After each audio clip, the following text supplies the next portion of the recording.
The creature's eyes held something he never expected. Not fear, not rage, but a grief so familiar it stopped his breath. In that frozen moment before sunrise, 12-year-old Eli Mercer understood that some wounds run deeper than flesh, and some connections form in the spaces where words fail completely. It began the way most extraordinary things do, with something ordinary gone slightly wrong. The first snow of November had come early to the Cascade foothills that year, a thin dusting that turned the pine forests into something from a photograph, and Eli woke before dawn to a sound that didn't belong. He lay still in his narrow bed beneath the quilt his grandmother had stitched before she passed, listening. The old farmhouse creaked and settled around him the way it always did, the radiator ticking its familiar Morse code of heat, but underneath it all came something else. A low, rhythmic thudding from the direction of the barn. Not the horses. He knew their sounds like he knew his own heartbeat. This was heavier, slower, wrong. He pushed back the covers and set his feet on the cold floor, already reaching for the jeans draped over his chair. His father's room was at the other end of the hall, and Eli paused outside the door, hand raised to knock.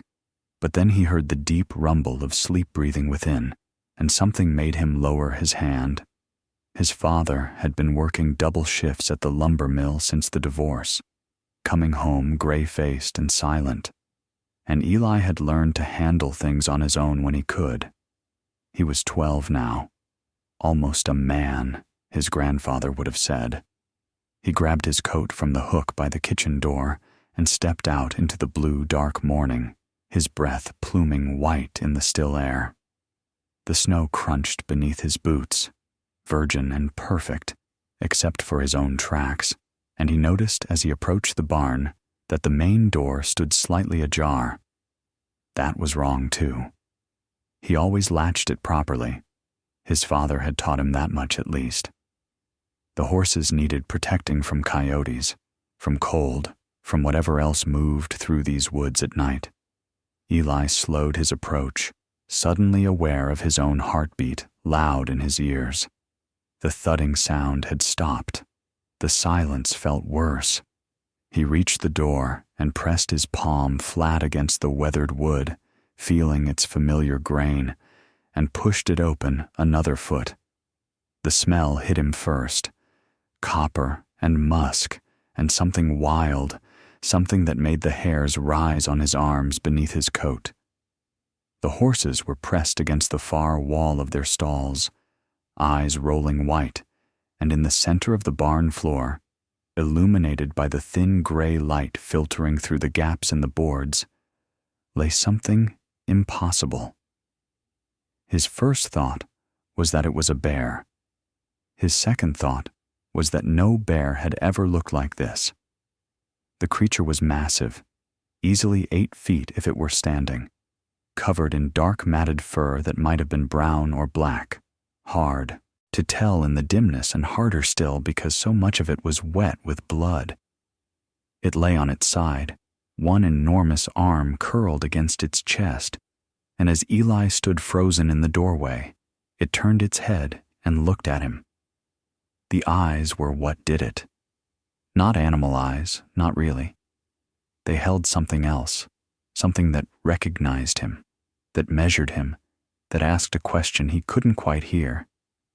Later, Eli would try to describe those eyes to himself, and fail every time. The word that came closest was human, but that wasn't right either. They were older than human, deeper. The creature made a sound low in its throat, not a growl, not a warning, but something that might have been a word in a language that existed before words. Eli found he couldn't move. His body seemed to have disconnected from his brain, leaving him stranded there in the doorway, while his thoughts spun wild and useless. Bigfoot, Sasquatch, the thing from the stories the old-timers told at the hardware store, the thing his grandfather had sworn he'd seen once as a young man, up past the tree line where the old growth started. His grandfather had died 3 years ago, and Eli had never really believed him. He believed now. The creature shifted, trying to rise, and collapsed back with a sound that was unmistakably pain. That sound broke through Eli's paralysis in a way nothing else could have.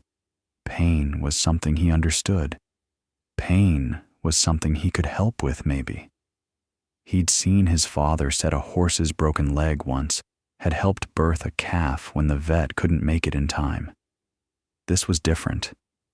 Impossibly, insanely different. But the principle was the same. Something was hurt. Something needed help. He moved before he could talk himself out of it, crossing the barn floor on legs that felt like they belonged to someone else. The horses nickered nervously as he passed, but he barely heard them. His whole attention was fixed on the creature before him, on the dark blood pooling beneath its massive frame.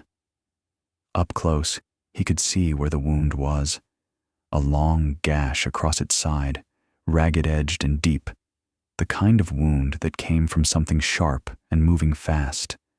A blade, maybe a machete. The thought made Eli's stomach turn. Someone had done this. Someone had hurt this creature on purpose. The creature watched him approach with those impossible eyes, and Eli watched its hands. If you could call them hands, huge and thick-fingered and tipped with nails like yellowed bone. Those hands could break him in half without effort. He knew that. He kept moving anyway. When he was close enough to touch, he stopped and held up his own hands, palms out, the way you'd approach a frightened dog. The gesture felt absurd, given the size difference between them, but he didn't know what else to do. The creature's nostrils flared.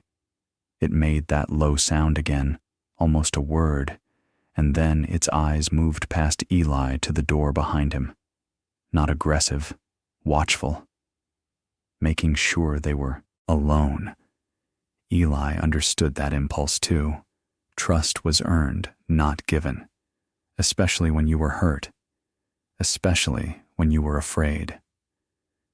He backed away slowly, hands still raised, and the creature let him go without protest. His brain was finally starting to work again, cataloging what he'd need. Clean water, bandages, the big ones from the first aid kit in the tack room, the bottle of antiseptic his father kept for the horses. He gathered supplies with hands that shook only slightly, moving quiet and quick, and when he returned to the creature's side, it was still watching him, still waiting, still alive, though its breathing had grown more labored in the few minutes he'd been gone. Eli knelt in the straw beside it and got to work. The wound was worse than he'd thought. The blade, whatever it had been, had gone deep, cutting through muscle and maybe grazing something vital beneath. Blood welled up fresh every time the creature breathed, and Eli pressed a wad of gauze against it with both hands, leaning his whole weight into the pressure. The creature made a sound that might have been surprise or might have been pain, but it didn't move to stop him. Its eyes stayed fixed on his face, watching him the way you'd watch someone defusing a bomb. Eli talked while he worked. He didn't know why, except that talking felt better than silence, felt like it might keep them both calm. He talked about the horses, about school, about his father working too much, and his mother living in Seattle now with her new boyfriend. He talked about his grandfather and the stories he used to tell, about the creatures in the deep woods that were older than the mountains themselves. He talked about being lonely, which was something he'd never said out loud to anyone, and the creature listened with those ancient eyes and didn't judge. The bleeding slowed eventually. Eli wasn't sure if that was because of his efforts or because the creature's body was simply shutting down, conserving what it had left. He wrapped the wound as best he could, using nearly the whole roll of bandaging, and when he was done, he sat back on his heels and looked at what he'd accomplished. It wasn't much. It probably wasn't enough. But the creature was still breathing, and dawn was beginning to lighten the gaps in the barn walls, and Eli realized with a start that he'd been in here for over an hour.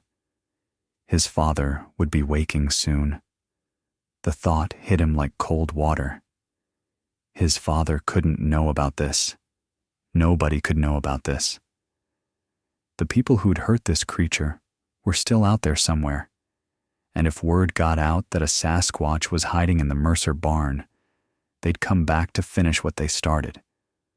Or worse, scientists would come. Men with tranquilizers and cages and cameras. The creature would spend the rest of its life in a laboratory somewhere, poked and prodded and studied until there was nothing left of whatever made those eyes so deep. Eli couldn't let that happen. He didn't fully understand why it mattered so much, but it did. It mattered more than anything had mattered in a long time. He leaned close to the creature's face, close enough to smell its breath, which was surprisingly sweet, like crushed pine needles. Its eyes tracked his movement, but showed no fear. Maybe it was too weak for fear, or maybe it understood somehow that he wasn't a threat. Either way, it let him speak. "I'm going to help you," Eli said. The words came out barely louder than a whisper. "I don't know how yet, but I'm going to figure it out. You just have to stay hidden. You just have to stay alive. Can you do that?" The creature blinked slowly. Its mouth moved, shaping sounds that weren't quite words but carried meaning anyway.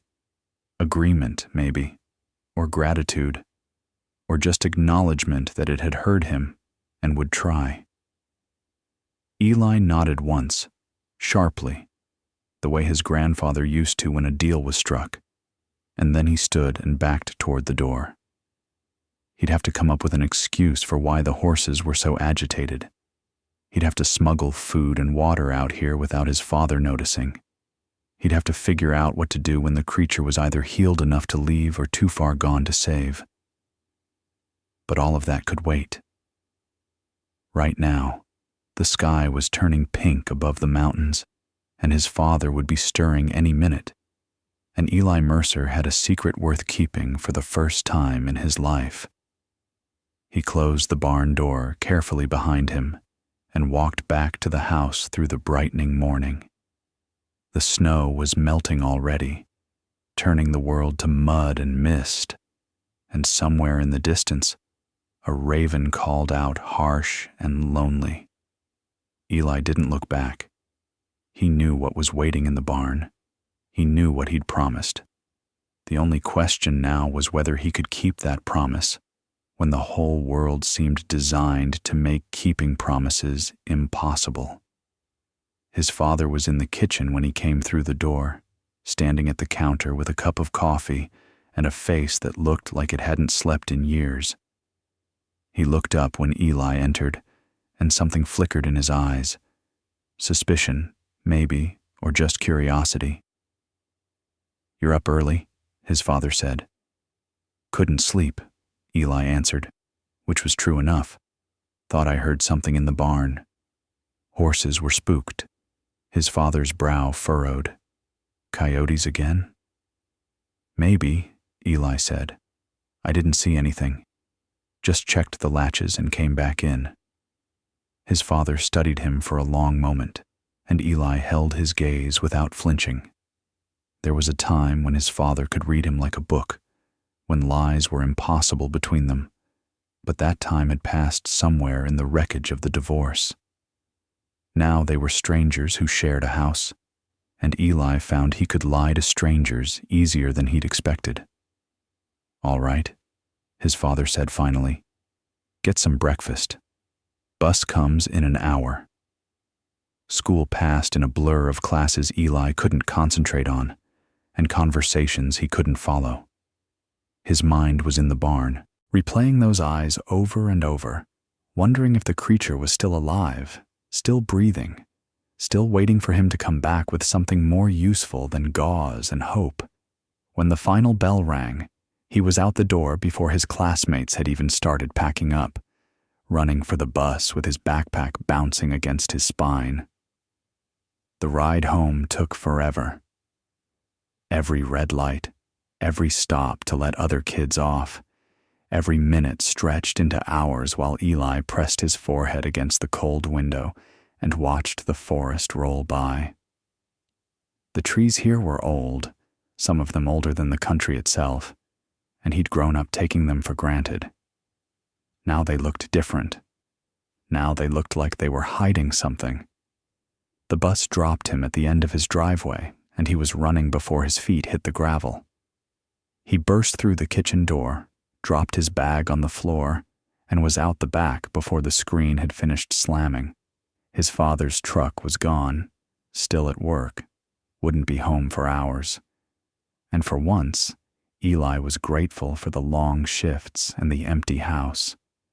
The barn door was still closed, still latched, exactly as he'd left it. He paused outside with his hand on the wood, suddenly terrified of what he might find inside. A dead creature, an empty barn, proof that everything he'd experienced that morning had been a dream or a delusion, or something else his brain had conjured to fill the loneliness. But when he pushed the door open and stepped inside, the creature was still there, still alive. And it wasn't alone. A smaller shape was curled against its chest, tucked into the curve of its massive arm, and when Eli's eyes adjusted to the dimness, he saw that it was a juvenile, a young one, maybe half the size of the adult, with fur that was lighter brown and eyes that were wide and terrified. The adult creature lifted its head when Eli entered, and this time there was no mistaking the emotion in its gaze. Relief, gratitude, and something else underneath. Something that looked like the desperate hope of a parent who has brought their child to the only safe place they know. Eli understood then. The wound wasn't random. The attack hadn't been just violence for violence's sake. Someone had been hunting them. This parent and child, this family, and the adult had led their pursuer away, had taken the blade meant for both of them, and had somehow made it here, to this barn, to him. Why? He didn't know, couldn't know, but it didn't matter. The child changed everything. The child made this real in a way it hadn't been before, made it about more than just one impossible creature, in one impossible situation. This was a family. This was someone protecting their young, the same way Eli's father had once protected him, back before everything fell apart. He moved slowly into the barn, his movements deliberate and calm, and the child pressed closer to its parent's chest. The adult made a sound, low, soothing, clearly meant for the young one, and some of the fear drained from those wide eyes. They watched together as Eli approached, watched as he knelt beside them in the straw, watched as he reached out to check the bandages he'd applied that morning. The bleeding had stopped. The wound looked cleaner than it had any right to, the edges already beginning to knit together in a way that didn't seem possible for any creature he knew. "Healing fast," Eli said, and the adult creature blinked at him slowly. "Good. That's good." The child made a small sound, almost a chirp, and Eli smiled despite everything. Up close, the young one's face was strangely expressive, almost human in its range of emotion. Fear was giving way to curiosity now, those wide eyes tracking Eli's every movement with the intensity of a being trying to understand something new. Eli reached into his coat pocket and pulled out a granola bar, his uneaten lunch, saved for reasons he hadn't understood until now. He peeled back the wrapper slowly, making sure they could see what he was doing, and broke the bar in half. He held one piece out toward the child, not pushing, just offering, and waited. The young one looked at its parent. The parent made that low sound again, and something passed between them. Permission, maybe, or reassurance. The child reached out with a hand that was a miniature version of the adult's, thick-fingered and strong, and took the offered food. It sniffed the bar once, twice, then bit into it with teeth that were surprisingly flat. Its eyes widened, and it made a sound that was unmistakably pleasure. Eli laughed. He couldn't help it. The sound startled all three of them, the child, the parent, and himself. But then the tension broke and something shifted in the air. This was crazy. This was impossible. But it was also real, and it was happening. And for the first time in longer than he could remember, Eli felt like he was exactly where he was supposed to be. The days that followed fell into a rhythm. Every morning before dawn, Eli would slip out to the barn with whatever food he'd managed to hide from his father. Apples from the fruit bowl, bread from the pantry, once an entire roast chicken he'd convinced his father they didn't need.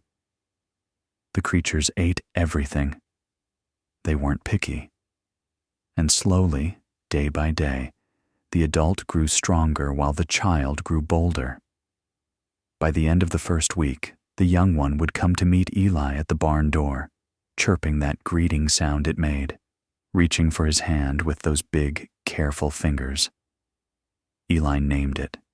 Him, he decided, though he had no way of knowing for sure. In his head, Scout. Because the young one was always exploring, always investigating, always the first to examine anything new that Eli brought. The adult didn't get a name. It felt wrong somehow, like naming a mountain or a river. The adult was simply itself, ancient and patient, and healing a little more each day. Eli's father noticed nothing, or if he noticed, he didn't ask. The long shifts at the mill were getting longer, the silences at dinner deeper. And sometimes Eli would look across the table at this man who used to carry him on his shoulders and feel like they were separated by a distance no amount of words could cross. He wondered if his father felt it too. He wondered if it hurt his father the way it hurt him. But wondering wasn't the same as asking, and asking felt impossible. So they just kept eating their quiet meals and living their quiet lives and pretending that nothing was wrong. The creatures were the opposite of quiet, not loud. They were careful about noise, aware in some deep, instinctual way that sound meant danger, but present in a way his father hadn't been in months. The adult would watch Eli with those deep eyes and sometimes make sounds that felt like questions, and Scout would chatter away in that strange musical language of chirps and rumbles. And Eli found himself talking back even though he knew they couldn't understand his words. He told them about his mother leaving, about the last fight, the one where voices had been raised and dishes had been broken, and Eli had hidden in his room with his pillow over his head until it was finally, mercifully over. He told them about the custody agreement, the weekend visits to Seattle that felt like visiting a stranger wearing his mother's face. He told them about the kids at school who used to be his friends before the divorce made him different, made him someone to be pitied or avoided or both. He told them everything, all the things he'd never told anyone, and they listened without judgment and without advice, and without any of the awkward pauses that happened when humans didn't know what to say. On the 10th day, the adult stood up. Eli had come out for the morning feeding to find it on its feet, swaying slightly but upright, testing its weight on legs that were thicker than his whole body. The wound was almost healed, just a raised pink scar now, visible through the fur, miraculous in its repair. The adult looked down at Eli, and something passed between them. Gratitude, yes, but also goodbye. Eli felt it like a physical thing, a weight settling in his chest. He'd known this moment would come, had known from the beginning that the creatures couldn't stay, that they belonged to the deep woods and the high mountains and all the wild places humans hadn't managed to destroy yet. But knowing and accepting were different things, and he found that his eyes were burning in a way they hadn't in years. Don't, he started to say, but the word caught in his throat. Don't go. Don't leave. Don't make me be alone again. But he didn't say any of that, because he understood somehow that this wasn't about what he wanted. This was about what was right. Scout came to him then, pressing that warm, furry body against his side, and made a sound that wasn't quite a word, but carried all the meaning of one. The young one's hand found his and squeezed, gentle despite its strength, and Eli squeezed back and tried to memorize the feeling. The adult moved toward the barn door, paused, looked back. It raised one massive hand and placed it over its own chest, over its heart, and then extended it toward Eli. A gesture he'd never seen before, but understood anyway. You are here, it meant, or maybe I will remember you, or maybe thank you in a language older than speech. Eli raised his own hand and mirrored the gesture, and then they were gone.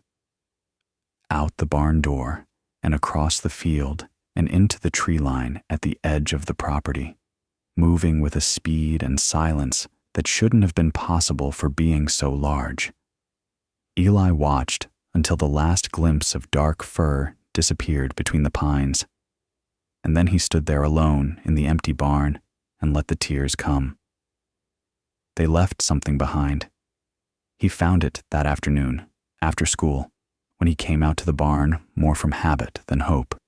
A stone, smooth and dark, placed carefully in the exact spot where the adult had lain for those 10 healing days.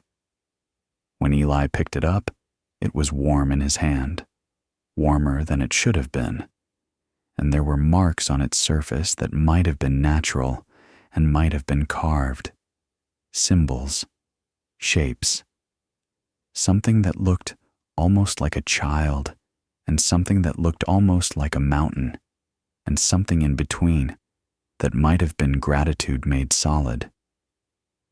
He put the stone in his pocket and carried it with him everywhere after that. At dinner that night, his father looked up from his plate and said something unexpected. You seem different, his father said. Better, maybe. I don't know. Something's changed. Eli thought about the creatures, about the wound and the healing, about Scout's hand in his and the adult's gesture over its heart, about how sometimes help came from the strangest places, and connection could form in the spaces where words failed completely. He thought about his father sitting across from him, gray-faced and tired but trying, still trying even now. Yeah, Eli said. I think something has. And then, for the first time in months, he told his father about his day, not about the creatures.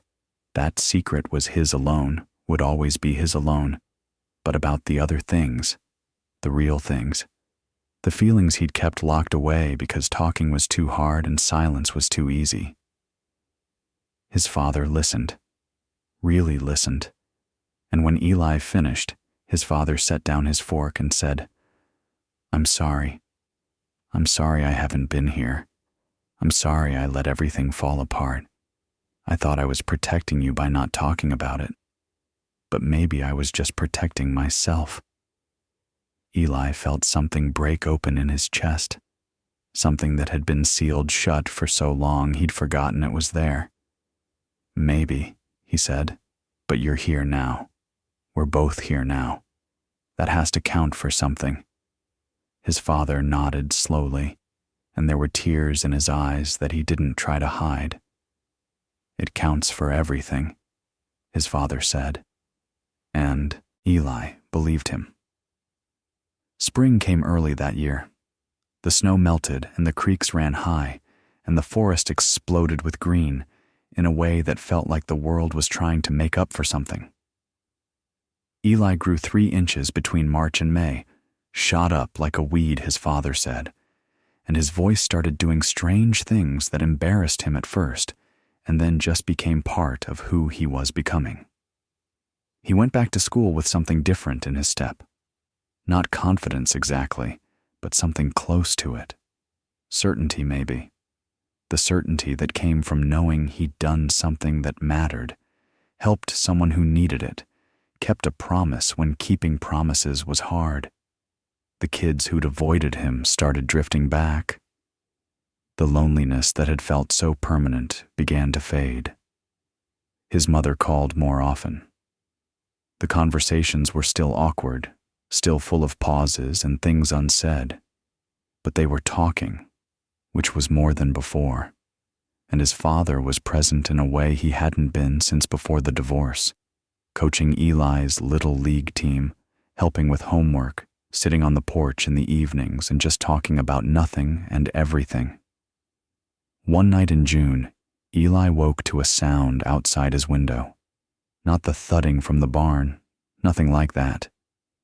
This was softer, a rhythmic vocalization that he recognized immediately, even though he'd only heard it for 10 days out of his whole life. He went to the window and looked out at the moonlit yard. At the edge of the tree line, 2 shapes stood in the shadows, one large, one small. The adult raised its hand and made that gesture, heart to extension. And beside it, Scout bounced on its feet and made a sound that carried clearly through the night air. Joy. Pure, unmistakable joy. Eli pressed his palm against the cold glass and held it there until the shapes melted back into the darkness. They didn't need to come closer.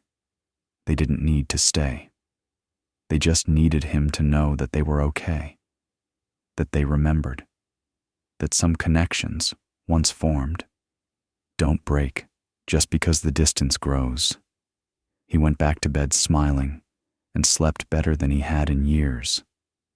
In the morning, his father made pancakes and asked about his dreams, and Eli said he'd dreamed about the mountains, which was true enough in its way. And life went on, the way it does, full of ordinary days and ordinary struggles and ordinary moments that don't seem important until you look back and realize they were everything. But Eli never forgot. Not the eyes that held grief so familiar it stopped his breath. Not the young one's hand in his, gentle despite its strength. Not the stone that stayed warm in his pocket, a reminder that the world was bigger and stranger and more wonderful than anyone knew. He grew up, became a park ranger eventually, because the forests had never stopped calling to him, and protecting wild places felt like the right way to spend a life. He never saw the creatures again, not clearly anyway. But sometimes, on nights when the moon was full and the woods were quiet, he'd hear sounds that weren't quite animal. He'd find footprints that were too large and too human. He'd sense something watching from the shadows with eyes that held ancient depths. And he'd raise his hand to his heart and extend it toward the darkness, just in case. The darkness never responded, but Eli always felt, in some way he couldn't explain, that his gesture was received, that somewhere in the wild places, a parent remembered a wounded time and a child, grown now, probably, remembered a boy who offered kindness when kindness was needed most. That was enough, more than enough, because some stories don't need endings. They just need someone to carry them forward, to remember them, to let them change who they become. This one changed Eli Mercer, made him kinder, made him braver, made him someone who believed in impossible things and kept secrets worth keeping, and understood that the world was full of mysteries that didn't need solving, just witnessing, just honoring, just loving in whatever way love could find its form. The mountains kept their silence, as mountains do. The forests kept their secrets, as forests must. And somewhere in the spaces between the known and unknown, a boy and a creature had shared something that transcended species and language and everything else that usually keeps beings apart. They had shared trust. They had shared healing. They had shared the kind of connection that forms in the spaces where words fail completely. And that, in the end, was the only ending that mattered.